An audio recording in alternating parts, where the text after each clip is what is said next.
Good evening, everybody, and welcome to the webinar from the Kew Society this evening. It's my great pleasure to introduce two distinguished botanists tonight, Mark Nesbitt and Kim Walker, both of whom work at the Royal Botanic Gardens, Kew. They published a book together in 2019 called Just the Tonic, a natural history of tonic water. This was the winner of the 2020 Fortnum and Mason Food and Drink Book Award, so it's a very well recognized book. Mark works as a senior research leader in economic botany at RBG and is curator of the Economic Botany collection. He's also a visiting professor at Royal Holloway College, University of London. He has a wide variety of interests, including ethnobotany, archaeobotany, useful plants, exploration, botanical collections, museums, history, humanities, bark, cloth, and medicinal plants. He has a number of collaborative research projects with universities around the country, including at Glasgow, Royal Holloway, Birkbeck, and with the Institute of Archaeology at University College, London. Kim Walker graduated from the University of Westminster with distinction in her MSc on herbal medicine in 2014. She's already an accomplished author, having written and edited several popular books on herbal remedies, including The Handmade Apothecary and the Herbal Remedy Handbook. She's now based in the Economic Botany collection at the Royal Botanic Gardens. And she's also undertaking a PhD project at the Royal Holloway, University of London. This is on anti-malarial cinchona bark collection. And then finally, I want to thank Lee Oliver and Emily Ward-Willis at the National Archives for facilitating this webinar tonight. So I think Mark is going to speak first, followed by Kim. So over to you, Mark. Good evening. Kim and I would like to start by thanking the Kew Society for inviting us to talk to you this evening. I'd also like to start by thanking all of you. I know that many of you live around Kew, many of you will be friends of Kew, many of you will be regular visitors, and your support over this last year and your sustained support during the year has been really, really helpful to all of us who work at Kew. And it's the kind of thing that's enabled the kind of work we're going to talk about this evening to actually carry on rather than grinding to a halt.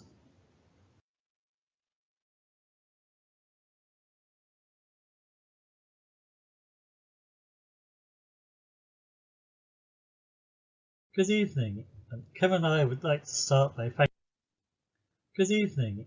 Kim and I would like to start by thanking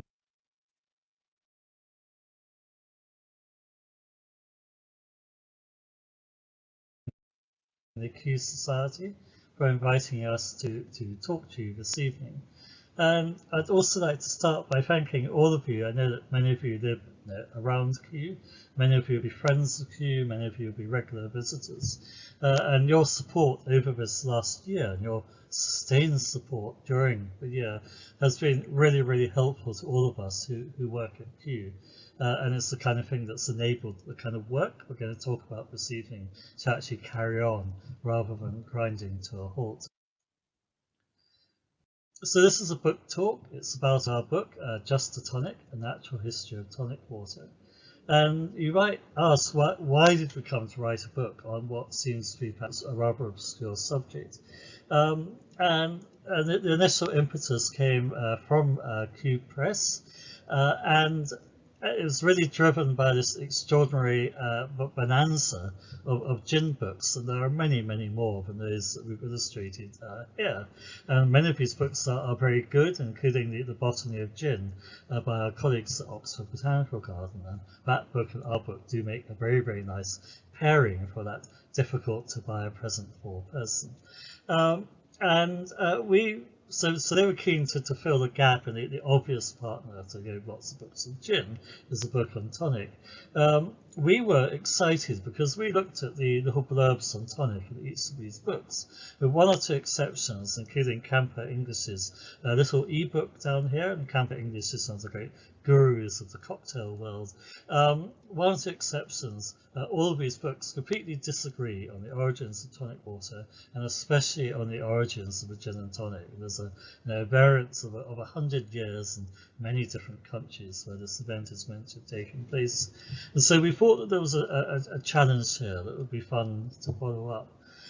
We thought this would be a great opportunity to try taking ideas from the history of medicine, history of empire, from botany, where there have been a lot of new developments in all of these areas, and try and wrap these into a popular book that would be readable and yet at the same time not shy away from what are sometimes quite difficult subjects, for example, around health and empire and the treatment of indigenous peoples. We enjoyed the challenge of finding 100 illustrations for the book, raiding libraries all over the place in the American Midwest, for example, buying illustrations on eBay, and a lot of people are really, really generous in supplying us with the images. We couldn't have done 100 images if we had to pay for each one. We enjoyed the challenge of researching the drink part. The history of medicine part, it sits partly within Kim's PhD. We know where the archives are. The history of drink, it's a subject that disappears as you consume it. It's much harder to track down. And in the end, we made really extensive use of digital sources. For example, digitized newspapers were really rich. So this was a really enjoyable experience to write this book, and the feedback that we've had is also that it's enjoyable to read, which is the most important thing. One of the reasons that we felt confident to write this book was not only that Kim was doing her PhD on the history of quinine and cinchona, not only that I was curator of the relevant collections at Kew, but also as a wider circle of people, many of Kew connections, who have been researching the cinchona tree over the last decades, particularly inspired by Nina Ronstedt, who I think we see here, who's now at the University of Hawaii, but who was then in Copenhagen, and Alex Antonelli here in Gothenburg, but now head of science at Kew Gardens. Carla Maldonado, who's head of the herbarium at in Bolivia, the National Herbarium, was a PhD student in Gothenburg and Copenhagen. Natalie Canales, the other PhD student in the current project, is working on the chemistry and DNA of us historic specimens, is a PhD student between Gothenburg, Copenhagen and Kew. Here she's seen of Esther, the archivist at the Royal Botanic Garden in Madrid. Here we see Kim with an undergraduate student from Royal Holloway digitizing our collections, the team at work in the Sir Joseph Banks building at some of you will know, and Oscar Perez, a newer member of our team, who's a whiz kid on extracting DNA from plants and doing very heavyweight computing to unpick the DNA relationships of plants. You can see him here sampling flowers from the cinchona tree that grows in the temperate house at Kew, where you can go and see it growing. So what is this tree, cinchona? These 6 different pronunciations by the way of that botanical name. And we did a little test. We gave this talk at the Linnaean Society, the premier biological institute in London. We found that all 6 pronunciations had advocates, one with only one speaker, but nonetheless they were there. So this is a small tree. It grows perhaps 10 to 15 meters high. It can grow higher if it's not cut down for its bark. It grows on the inner slopes of the Andes, an area that's very difficult for botanists to get to. We're coming from Europe in the 19th century or the 18th century. You either needed to arrive here and travel through the Amazon, then up the slopes of the Andes to get to the cloud forest that's 2 to 4,000 meters high. It's an incredibly biodiverse area where cinchona trees grow, or you needed to make your way around and then up the western slopes of the Andes and down, both very difficult routes, and they explain why cinchona is very poorly represented even in herbaria in pressed plant collections such as that at Kew.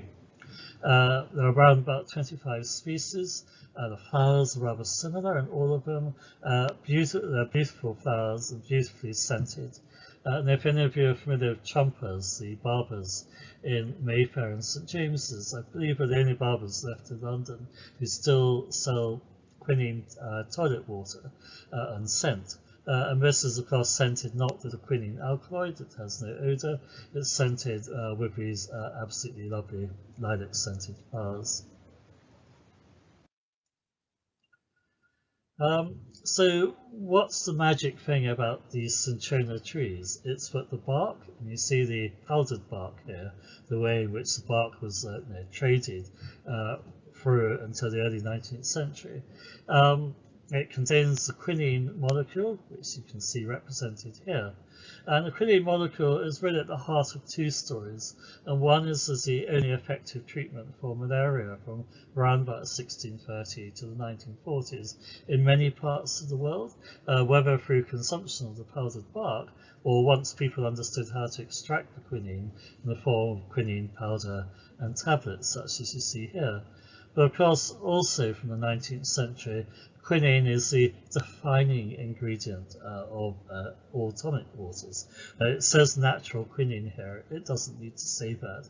It is possible to synthesize quinine. It took a long time to work it out, not achieved until the 1990s. The full synthesis is an enormously expensive and complex process. So all of the quinine that's consumed today, both still in some cases as a medicine or in tonic water, is extracted from the bark. Why is it there in the bark? Of course, it's not there for our benefit. It's there for the plant's benefit. It takes on energy to produce quinine alkaloids. So if you think about the different alkaloids, you're thinking these are chemicals ending INE. You're thinking about things like morphine and caffeine, as well as quinine. And they all have rather similar properties, both in they're very bitter. So this is your first line of defense against predators. Your bark, which is on the outer edge of the plant, is rich in alkaloids and bitter. So if you're lucky, and if the predator's lucky, it simply gives up and goes away. If it keeps munching, it comes across the other property of most alkaloids, that they are poisonous. And this is a reminder to us that actually tonic water, if you drink too much of it, is in fact poisonous as well. And the main reason that quinine is no longer used medically is not that the malarial parasite evolved resistance. Quinine is quite good from that point of view compared to the synthetic drugs. It's because quinine, in the quantities required to treat malaria, which are far higher than the quantities you find in tonic water, is extremely poisonous too. So quinine turns out it's in the plant to protect the plant, but it turns out to have these two rather magical properties for humans of killing the malarial parasite and giving this delightful dry astringent flavour to tonic water. There are many origin legends around the cinchona tree. You can see it here being harvested high in the Andes. It first really comes into historical record in around about 1633, but there are tantalizing hints in some earlier books in the late 16th century. Yet it's absent from earlier records, and there's perhaps a good reason for that, which is malaria itself was mostly absent from South America before the Spanish brought it, both in their own bloodstream and in the bloodstream of the West African slaves they started bringing soon after to Latin America. And cinchona is an absolutely fantastic antimalarial treatment. It doesn't really treat anything else. We'll unpick a little bit of that story about how it came to get that reputation. But the fact is that the only thing it's effective against is not just in fact fevers, it's very specifically malarial fevers. So the only illness that it treats is absent from Latin America, the chances of discovering it as a medicinal plant before malaria arrives is quite low. So in my own view, cinchona perhaps does not have an ancient history as a medicinal plant, but I don't think that we'll ever really know. And there is another complicating factor, but the early arrival of malaria was very much concentrated in the coastal zones, coastal cities such as Lima in Peru. And yet, as I said, the cinchona trees grow in the cloud forests at 1, 2, 3, 4,000 meters high, so quite far away from where the malarial cases are, which makes a chance discovery very unlikely.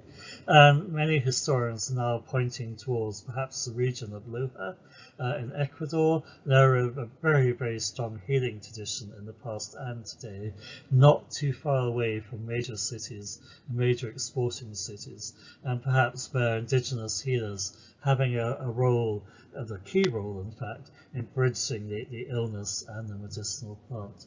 And a major emphasis of a lot of work on the history of cinchona, which in the past has often been, on the in terms of the great discoverer, the great white man, making the discoveries, is now reframed around trying to reveal these hidden histories, particularly indigenous intermediaries who we'll encounter later in the story as well.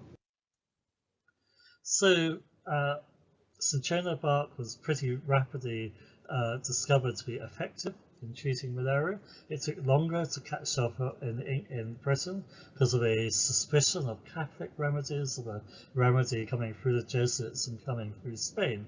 But by the late 17th century, it was well established. And economic historian Patrick Wallace, by looking at customs records, has shown that in the 18th century, hundreds of thousands of doses of cinchona powder were being sold each year in England. And yet malaria persisted, and you can see here in the 19th century death rates from malaria concentrated in the Thames estuary and around the Wash. And in these areas, people's health was really severely debilitated.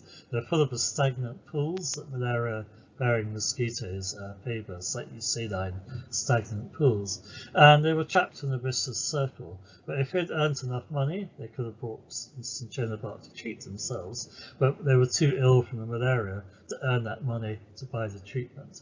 And in fact, malaria wasn't wiped out in England until the First World War, as often as a military impetus for these actions, when concerns about British soldiers bringing back malaria, for example, from the Eastern Mediterranean, from the Greek campaign, led to a really thorough effort to wipe out malaria-bearing mosquitoes in these marshy areas.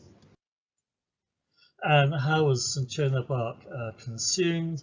As the Pharmacopoeia Londinensis 1677 says, the Peruvian bark or Jesuit's powder, referring to that Spanish root, is an excellent thing against all sorts of agues, of the chills that come alongside the fevers of malaria, of which the learned Ball has given ample testimony.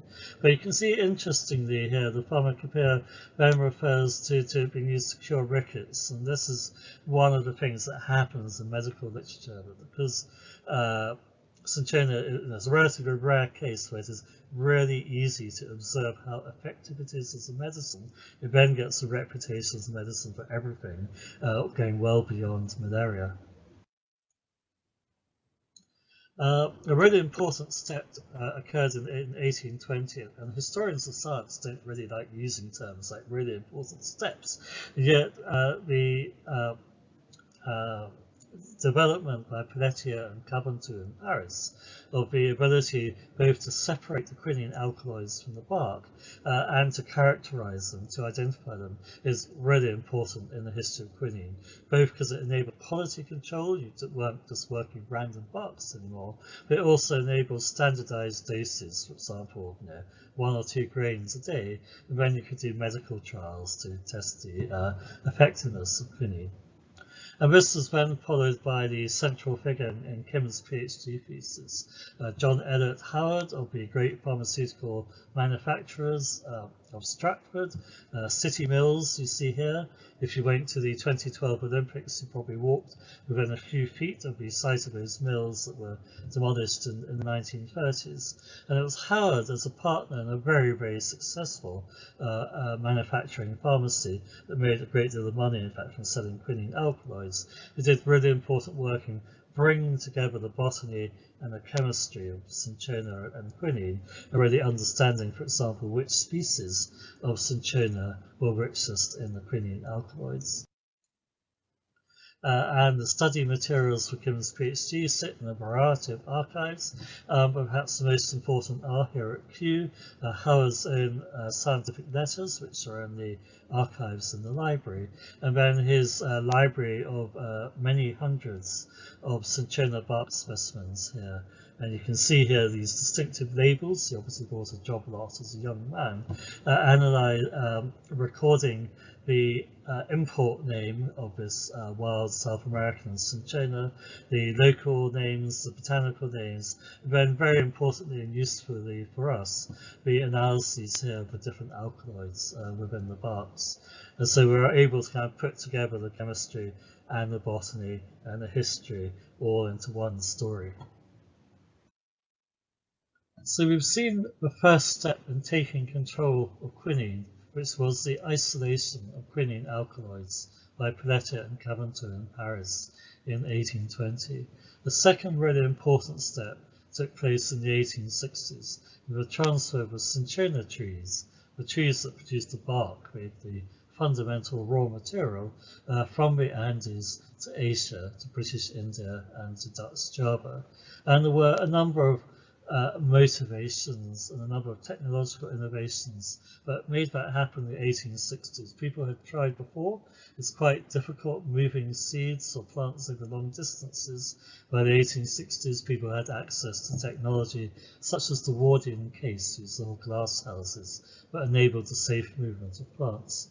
But were also really compelling imperial reasons to do this. And plants have moved around the world for a long time. The wheat and barley, for example, that we grow in Britain, came originally from the Near East. But that process of movement really stepped up in the 19th century. And so in the case of cinchona, there were concerns about the over-harvesting, the long supply chain, that made it really expensive and unpredictable, concerns about spending money outside the boundary of your own empire, and concerns about assuring a really reliable supply, both for the occupation of new areas, such as Africa, where it was important to protect military forces, for example.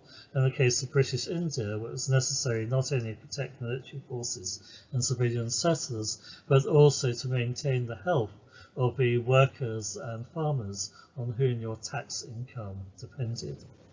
And these motivations led the India office to work with Kew in the 1860s, sending a number of parties of plant collectors, including Richard Spruce, to the Andes, successfully collecting the seeds of cinchona, of quinine yielding trees, and establishing these large plantations at high altitudes in India, matching the climate of the Andes. And you can see here the devastating impact of these plantations on the environment. What you can't see in these pictures is the impact on human populations. So not many people live at these altitudes, so as so often with plantation agriculture, you need to transfer workforces. You need indentured labour to look after these, with effects both on people's well-being today and knock-on effects on human populations today. The Indian plantations were successful in fulfilling domestic demand, including the supply of these little packets you see of quinine sold through Indian post offices in an attempt to widen the reach of their distribution. Then a few years later, Mamani, a relatively rare case in which the name of an indigenous go-between, an indigenous expert, survives, collected seeds that ended up by a roundabout route to the Dutch and Java, and those were the form of an exceptionally high quinine yielding form of cinchona, but if you like, conquered the international export market. Mamani is a really sad and tragic example of the fate of indigenous intermediaries put to death through maltreatment for his role in the export of the seeds. So I've talked a bit about where does quinine come from and a bit about its medical role. I'm going to hand over to Kim now, who's going to talk about quinine's consumption, but firstly its consumption as a medicine and how that morphed into its consumption as part of a much loved drink. Over to you, Kim. So thank you, Mark. And this is my part of the talk. I would like to talk to you about just going back a little bit in time and talking about cinchona's introduction into Europe and how it was used. Because then I'd hopefully like to show you the evolution of its use through medicine, into drinking, and ultimately into the gin and tonic. So if you cast your mind back to the little clipping that Mark showed you before of the first reference of cinchona in official use by the Royal College of Physicians around 1677 by the learned Boyle, and just mention that though imports were coming into Europe from the mid-17th century, its wider use in Britain took some time, and this was partly due to suspicious English. So probably its early understanding and effectiveness was probably mixed up due to a combination of factors complicating the long journey all the way from South America through different traders into apothecary shops in an example place like London. But problems included things like misidentification of cinchona itself, or adulteration by unscrupulous sellers with less valuable barks, such as bitter cherry, or soaking the bark to take out the goodness and then reselling the used up bark again.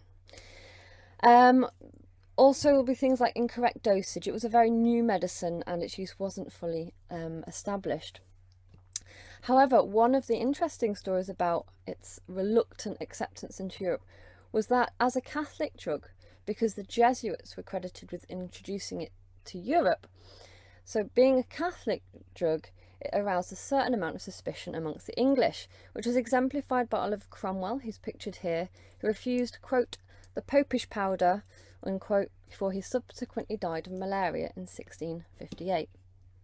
And it took a remarkable story to help cinchona be more accepted.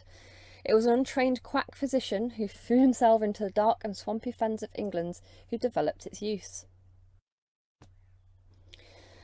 So Robert Talbot, who I don't have a photograph of, was a Cambridgeshire, or photograph, a painting of, was a Cambridgeshire physician born in 1642. He moved to the Essex Fens and specialised in fever and ague, which was an old term for fever and chills, and he developed a secret remedy which he promoted, while at the same time cunningly criticising the use of Jesuits' bark or cinchona bark. But his skills were excellent, and he was then introduced to court by soldiers he had healed. He then went on to treat King Charles II at court and ultimately King Louis XIV, who's pictured here. And his secret remedy really worked. And it was so effective that King Louis wanted access to this recipe, and Talbot agreed on condition that it would not be revealed until after his death. But sadly, this came not long after, when Talbot returned to England in 1681 to join Cambridge University, but died the same year. And King Louis had the book you see here on the left commissioned to share the medicine with the people, and it revealed that the core ingredient all along was indeed cinchona bark, mixed with claret wine, a sprinkle of aniseed, some parsley, rose petals and opium. Cinchona's bark's success was now guaranteed, and Patrick Wallace of London School of Economics worked out that by the 18th century 40% of all American imported drugs to England consisted of Jesuits' bark. But I would like to point out that it was the alcohol, the claret wine I mentioned, that is of interest in Talbot's recipe. Alcohol not only helps medicine go down, but quinine alkaloids also dissolve well in alcohol, making it more effectively absorbed by the body. Throughout the 17th and 18th century, other references in medical texts show it being used similarly to Talbot, where the bark was powdered and then decocted or mixed with alcohol. So now what I'm going to do is skip forward to the 19th century to just look at how cinchona's use developed beyond fevers over those couple of hundred years. So looking at the beginnings of the development of the G&T, let's start with this extract from Jonathan Pereira's 1857 edition of the Elements of Materia Medica, which was a widely used compendium of drugs and their uses in Britain. In it, he talks about one of the medical categories that cinchona bark was valued for by this time, as a tonic, and this extract explains what that means. These are sought for in patients suffering from debility without symptoms of local irritation. In such, we find cinchona improves the appetite, promotes the digestive functions, and increases the strength of the pulse. The muscular system acquires more power, and the individual is capable of making greater exertion, both mental and bodily, than before. So this term tonic, which should start to ring bells about the title of this talk, is an important category throughout the history of medicine for a treatment which generally increases health. Often there were bitter flavours, and there were often tonics as well as digestives. And note that this use is separate to cinchona's anti-malarial properties, and I'd like you to note its particular application for promoting digestion, because we'll talk about that in another slide.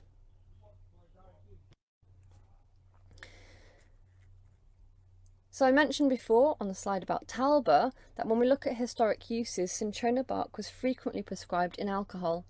And in 1820, quinine alkaloids had been isolated as well, as Mark mentioned, after which it is used on its own as an ingredient in many prescriptions and over-the-counter preparations.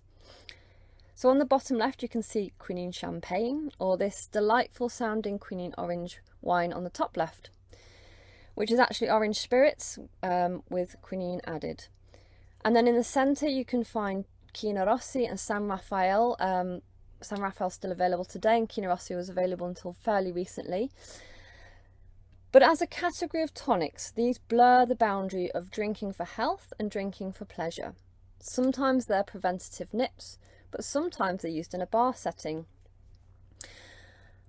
And quinine, which starts to be prescribed as a daily preventative in British colonies, was not just prescribed as a cure. And this starts to occur around after 1850s, and it's sometimes dispensed in spirits to tempt reluctant soldiers to take the medicine, which you sometimes hear about or often hear about in gin and tonic books. But most of these legends state that this involved medical dosing with the gin, but in fact gin wasn't really the preferred method. Throughout the archives we found that what was used was usually what was most convenient at the time. So that might have been a soldier's alcohol ration, which could have been rum, but was often whiskey as well. But it also included locally available spirits to those stationed around the world, such as sugarcane arrack, which is shown here on the right in the picture from the welcome, being sold from a roadside shop in India. And so far we've never really seen gin being used in this way. So, to discover how gin and tonic comes to be, let's have a quick at the key ingredient, which is tonic water.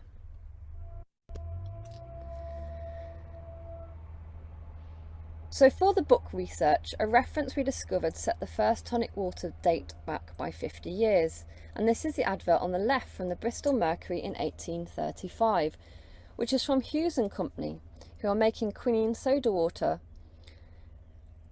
It is for weakness and debility of the stomach. However, it never seems to take off and quickly disappears. And the first tonic water, using that terminology of tonic water, was patented later in 1858 by Erasmus Bond of Islington. In the centre you can see the patent number 1207, and on the right is his advert for Pitt's aerated tonic water, which is the name it was sold under. It contains similar amounts of quinine to weaker tonic waters today, but do you remember Jonathan Pereira's recommendation in his Elements of Materia Medica that its uses as a digestive tonic? This is what Hughes and Erasmus Bond are advertising it for. It does not have anything to do with fevers, malarial or otherwise.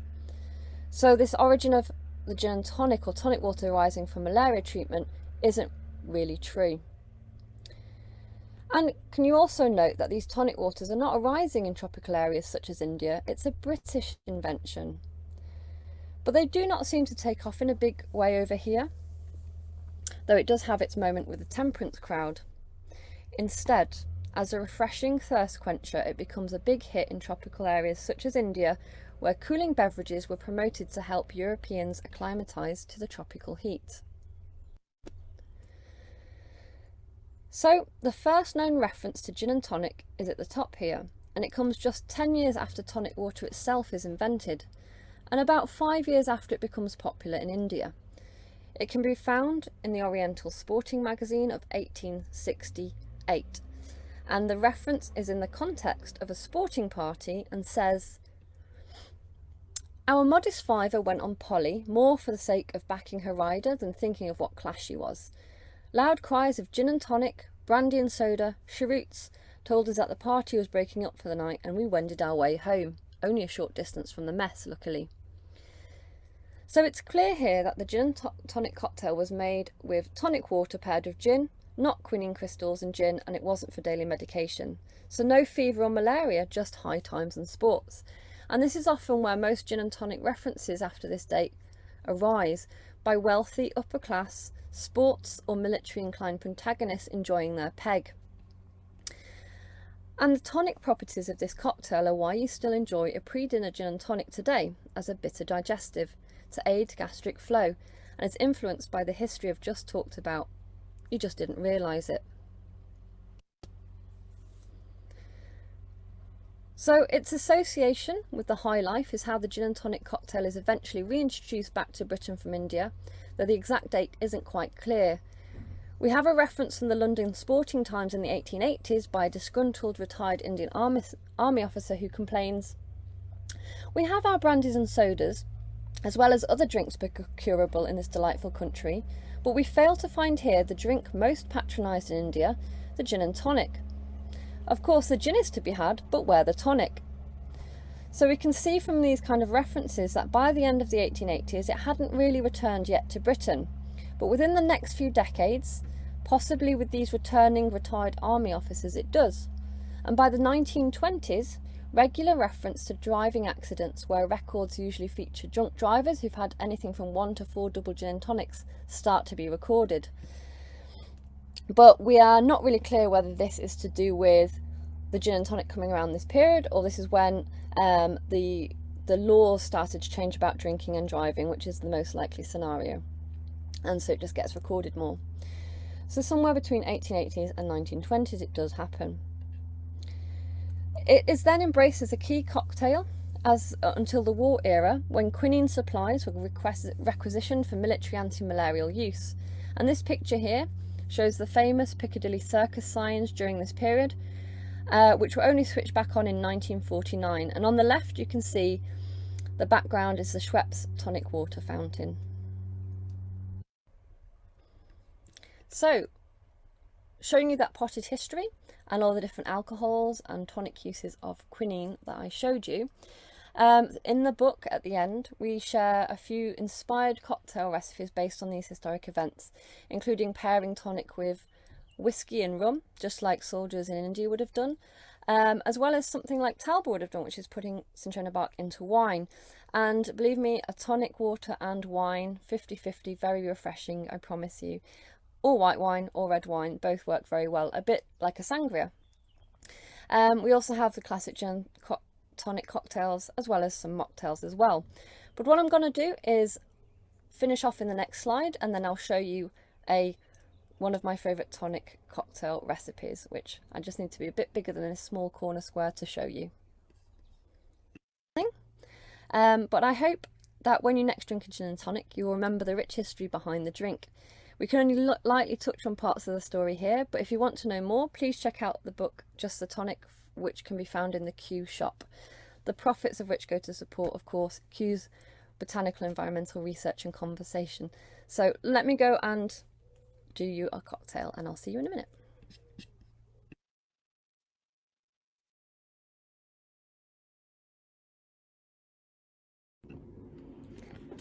Hello, hopefully you can all hear me.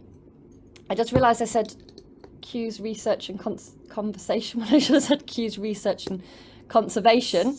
But I am here at Kew, and I am just preparing some objects for you. I would like to show you my favourite gin and tonic cocktail. So if you remember Robert Talbot, who I just mentioned, who treated people, I've got a very fizzy tonic water here dripping everywhere, but he treated people using his secret remedy, which included things like rose petals and parsley and aniseeds. So for me, a perfect gin and tonic, if you drink alcohol, of course tonic water is a perfect mocktail as well, but if you drink alcohol, then the ratio I like is to 1 bottle of small tonic water, which you have, is 150 ml. So I like to have a double shot of gin for that. So today I'm going to be using Bermondsey Tonic, which we use a lot, and I would like to show it closer to the screen, but it started dripping and I'd rather not have it over my computer. But as you can see, unlike tonic waters, other tonic waters which are clear because they use quinine, this one's brown, and that's because they use cinchona bark, and it makes a really interesting flavour for the tonic, and I really enjoy that with the gin. So I quite like Bermondsey Tonic because it makes me feel like an 18th century apothecary when I drink. But that's the tonic I like to use, and I've got some Q gin, which is the new gin that they've just brought out, again available from Q Shop, and a nice double shot of that over some ice. The larger the ice, the better, and I like to put the gin over the ice. And just like Talbot, I'm going to add some rose petals. I'm going to tilt this slightly so you can see what I'm doing. I'm going to add a little pinch of rose petals because that's what he put in his secret remedy, and some aniseed seeds. And I like to put them straight into the alcohol, because if you put them in the alcohol, the strong alcohol extracts the essentials, those flavoursome flavours from the aniseed and the rose petal. And then I will add the tonic. And if I'd remembered to bring it, I would have also put in a little sprig of parsley. Unlike Talbot, I won't be putting any opium in this. I'll just keep to the parsley, rose petals and aniseed, and it makes a really nice, refreshing 18th century gin and tonic. Lovely. Cheers. And now I'm going to head next door to Mark to answer your questions. Well, cheers, Kim. I hope you're enjoying that G&T that you just made for yourself. I was hurriedly writing down the recipe, and in 5 to 10 minutes, depending on how many questions we have, I'll be trying to reproduce that. Thank you both for extraordinarily interesting talk, both the history of the discovery of quinine, and also then subsequently its medical use. Has been really fascinating. As a former professor of biochemistry, I was quite interested in the structure of the quinine molecule, Mark, and your stories about the difficulty in synthesizing quinine. Would you like to say a little bit more about that? Kim, what do you recall of that story? It was first, the first synthesis was claimed in 1945, I think, was it? But later work showed that it was not the correct stereoisomer. Mm-hmm. So yeah, so a crack was had at the original synthesis, as you would expect in the Second World War, when supplies of natural quinine had dried up. Yeah. And so there was a formal publication, I think in the 1940s, of the synthesis. But as you'll be able to explain much more clearly than we can, there are these sort of different stereoisomers, different orientations of the same molecule, and that is what was not achieved until the 1990s, so another 40 years of hard work. So this is really a case where nature is a much better chemist than humans. Well, I think that's a very important message. It's one that I used to give to my students, that the best synthetic chemists are plants. I think another topical comment on that as well is something that has been going around a lot this year because of recent events. You find people saying that quinine or cinchona bark is a natural source of chloroquine, and that chloroquine is a synthetic quinine, and it's not true. It's not true at all. Unfortunately, there's some websites that are large in America that seem to be encouraging that story, but it absolutely is not true. And unfortunately, it does mean that people have been interested in stockpiling tonic water and cinchona bark as some kind of coronavirus cure, which, as far as we know, is not the case. Right. Important point. As someone who likes a glass of claret, I must admit a shiver went down my spine when you indicated that quinine used to be actually dissolved in claret. I was wondering, you said it had a good taste, Kim, and I was wondering what a good taste it does. How does the taste modify when you put something as bitter as quinine into a glass of claret? Well, actually, I did actually try finding a claret to do it. So, I mean, the original recipe probably wouldn't have been very tasty. It'd been very bitter, which is why he's putting in lots of flavors and things like aniseed and quinine and then opium. It just wouldn't care anymore, I suppose, what it tasted like, but it'd be very bitter. And then you've got the quinine wines that come up in the 19th century. But the cocktail I make is if you get a very light red wine, and I wouldn't do it on an expensive wine at all, but, you know, something that's quite light. If you chill the red wine and you chill your tonic water and you chill your glass 50-50 in a glass, it's really refreshing. It's a bit, if you imagine a sangria, like people put lemonade in red wine, it's not a million miles away from that idea. And so everybody always sounds or looks very shocked when I suggest it, but it's something I would recommend. You can just try a glass of it. And also works very well with white wine as well. Right, thank you. We have a question here from one of our members, Jenny Tong. I should like to know the answer, but we all know that alcohol damages the liver, but what does quinine do to us exactly, and what organ is damaged? You go first. Okay, so the thing about quinine and cinchona is a toxic substance, and it's a kind of dosage dependent thing where it's so toxic it will kill. Malaria is a parasite that lives in your blood cells, so it's toxic enough to kill those, but you don't want the dosage that's toxic enough to kill you. So it's a very fine line of dosage and cure. And there has been so it is a toxic substance. I mean, in very little amounts in tonic water, as long as you don't, you use moderation, it's not too bad for you. But what has happened is that it used to be prescribed for a wider range of things other than malaria, including leg cramps. But it was found that it can actually have effect on the heart, so it can damage the heart, and so that's why it's not widely prescribed for that kind of thing anymore. Right. So just to add to that, another example. What was her name? One of the two fat ladies, the cooks? Clarissa Dixon, right? Dixon, right, talks in her autobiography and also in her Desert Island Disc episode. I think the effects of quinine, she was alcoholic, drinking too much gin and tonic, affected her eyesight. So it really is kind of multi-organ. And one of the things we were tipped off by Kate Teltscher, who wrote this wonderful book, Palace of Palms. It's just come out about Hughes Palm House. She's an English literature specialist at Roehampton University, tipped us off to this essay by Rudyard Kipling describing the experience of having malaria as a young journalist in India.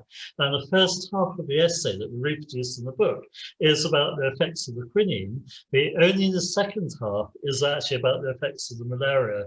And in his case, there's some intense aches and pains, hallucinations, really quite extreme and severe effects.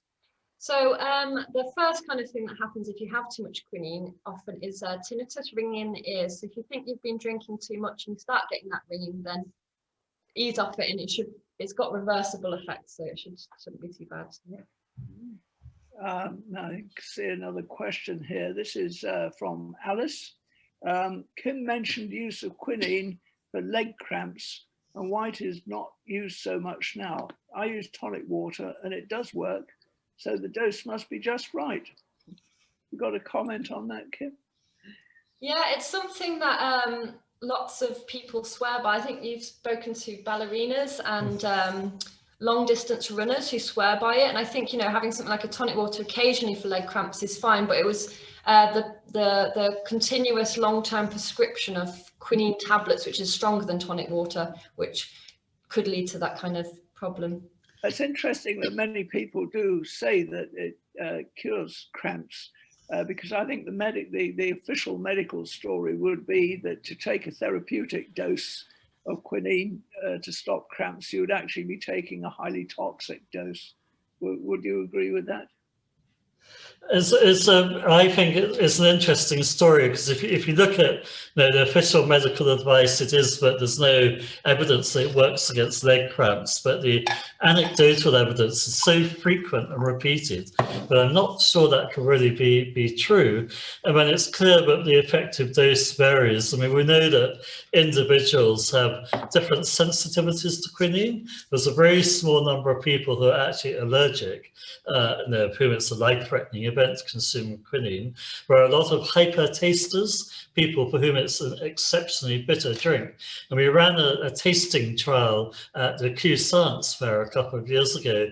About maybe one in 30 children spat it out immediately. They found it a tonic water an intensely bitter experience. So I think there's other tricky things about quinine. People always ask, how much is too much, for example. I've been taking it for 20 years, the leg cramps has never caused me any problems. But the human body's response is very individual. Right, right. You mentioned, Mark, in your historical comments about the industrialization, as it were, of growing cinchona trees and making vast plantations, and you showed a picture of what appeared to be a fairly devastated forest there.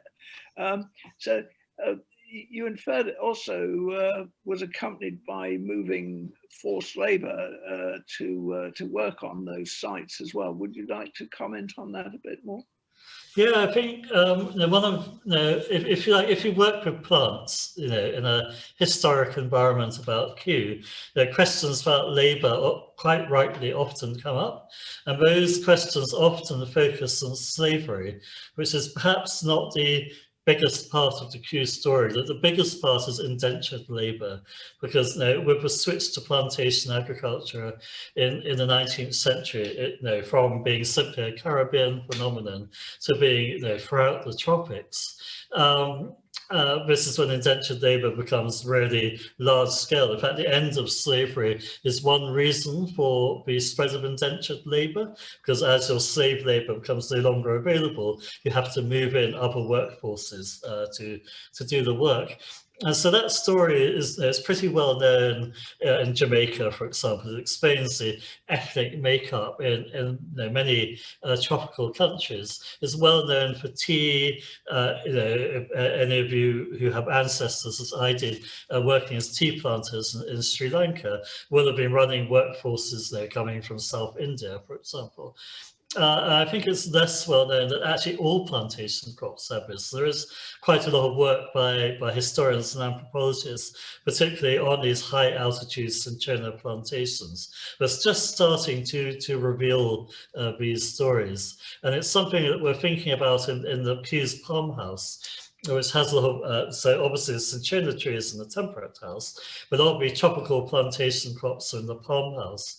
Many people who live in London today have ancestors who were either running plantations or working as indentured labourers in plantations. And those are really important voices to tell.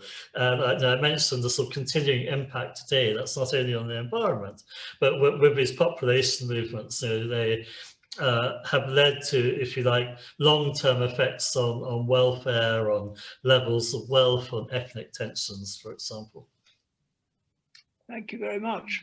Well, I'm not seeing any other questions coming up from the audience. You might be interested to know that there are still 53 participants on screen. So we know that many people share a screen with their partners, so we've probably got at least 80 people attending your talk tonight, which is a very good number of participants.